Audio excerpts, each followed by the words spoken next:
దీంట్లో మనం సన్నగా తరిగిన అల్లము అలాగే వెల్లుల్లి ఇందులో వేసేసుకుందాం.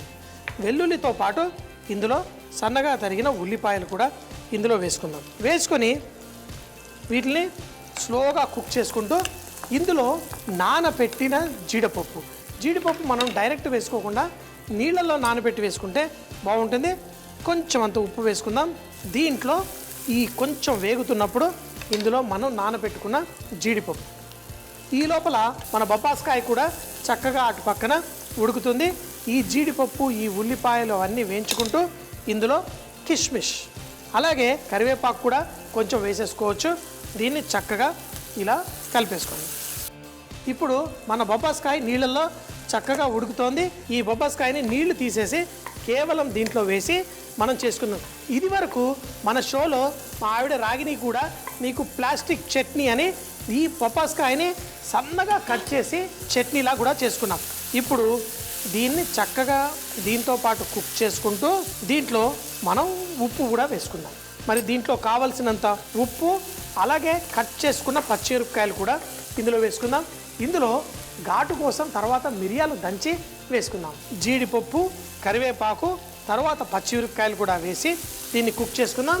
దీంట్లో మరే పొళ్ళు కాకుండా కేవలం కొంచెం ధనియాల పొడి వేసి ఇప్పుడు కొంచెం పాలు పోసి కూడా కుక్ చేసుకుందాం. మరీ ఎక్కువ పాలు పోయకండి, ఎందుకంటే ఇందులో మనం పాలకోవా కూడా వేసుకుంటున్నాం.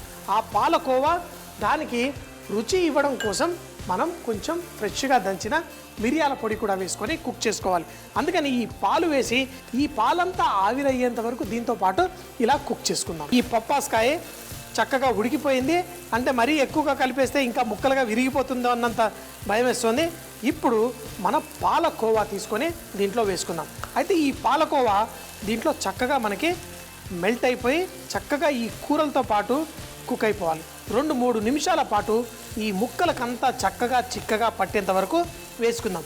కానీ దీంట్లో ఇప్పుడే మనకు కావలసిన రుచి ఇంకా రాలేదు. అది ఎప్పుడు వస్తుంది? మనం దీంట్లో మిరియాల పొడి వేసినప్పుడు మాత్రమే. చక్కగా పాలకోవా వేసి చేసుకుంటున్న ఈ బొప్పాస్కాయ డిష్ భలే టేస్టీగా ఉంటుంది. దీంట్లో మిరియాలు తీసుకొని మిరియాలు వేసి మిరియాలని కూడా బాగా పొడి చేసి లాస్ట్లో వేసుకొని ఒక్కసారి టాస్ చేసుకొని దీన్ని వడ్డించేసుకుంటే చాలా బాగుంటుంది. సో మరి ఈ మిరియాలని కూడా ఇలా దంచేసుకుందాం. మనం ఈ మిరియాలని చక్కగా దంచేసుకుందాం. ఇక్కడ పాలకోవా చక్కగా కరిగిపోయింది. ఎప్పుడైతే ఈ కూరగాయ చక్కగా చుట్టుపక్కల అంటకుండా దీంట్లో నుంచి నూనె బయటకు వచ్చేస్తుందో, అంటే నూనె కంటే నెయ్యి అని చెప్పాలి, ఆ పాలకోవా వేసాక దాంట్లో నుంచి మెరుస్తూ చక్కగా దీంట్లో మంచి రుచి వచ్చేస్తుంది. ఇప్పుడు దీంట్లో మనం మిరియాల పొడి వేసేసుకుంటే దీనికి మంచి టేస్ట్ వస్తుంది. ఇది చూడడానికి ఒక మంచి పాస్తాలా ఆ మంచి రంగుతోటి పర్ఫెక్ట్గా ఉంది. సో మరి దీన్ని చక్కగా ఇలా టాస్ చేసేసుకుందాం. ఇందులో మన జీడిపప్పు, కిష్మిష్ అలాగే మన పాలకోవా అంతా పర్ఫెక్ట్గా రెడీగా ఉంది. దీన్ని ముఖ్యంగా పులావ్ అన్నం, అంటే బిర్యానీ అన్నాల కంటే పులావ్ అన్నంలో ఏంటంటే అంత ఎక్కువగా మసాలా ఉండదు, చాలా లైట్గా ఉంటుంది. దాన్ని మరి రిచ్గా చక్కగా ఎంజాయ్ చేయడం కోసం మరి ఈ కూర. అమ్మా, అలాంటి వాళ్ళది నిజమైన ప్రేమ కాదు, అది వ్యామోహం. ఎగ్జాక్ట్లీ చిన్నత్త, నిజంగా ప్రేమించుకున్న వాళ్ళు అలా చేయరు.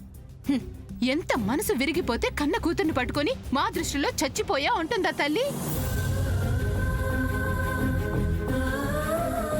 అది సరే అమ్మా, తన కూతురుతో తన మాట అనేటప్పుడు ఆమె మాటల్లో వ్యథ, కళ్ళల్లో బాధ గమనించావమ్మా? పెద్దబాబుకు బర్త్డే విషెస్ చెప్పు కూడా వెళ్ళాం కదా.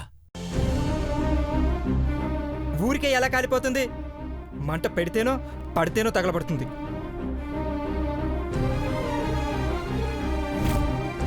కరెక్ట్ చిన్నబాబు, నీకొచ్చినట్టే నాకు డౌట్ వచ్చింది. పార్వతే షర్టును తగలబెట్టిందనుకుంటా.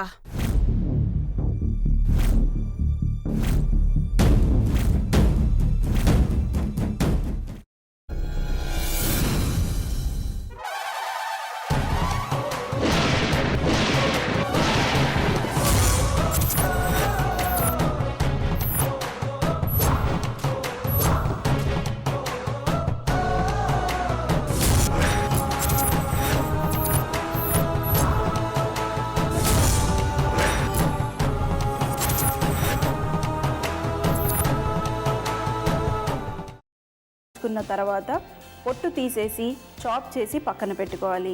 ఒక ప్యాన్లో కొద్దిగా నూనె వేడి చేసి అందులో ఆవాలు, మినప్పప్పు, శనగపప్పు, కరివేపాకు, సన్నగా తరిగి పెట్టుకున్న ఉల్లిపాయలు వేసుకుని 1 నిమిషం పాటు వేయించుకోవాలి. ఆ తర్వాత కాల్చి కట్ చేసి పెట్టుకున్న వంకాయని కూడా అందులో వేసుకుని బాగా మిక్స్ చేసి బౌల్లోకి ట్రాన్స్ఫర్ చేసుకుని అందులో తగినంత చిక్కటి పెరుగు లేదా పల్చటి పెరుగు వేసుకుని మిక్స్ చేసి అన్నంతో కానివ్వండి, చపాతీతో కానివ్వండి సర్వ్ చేసినా చాలా బాగుంటుంది.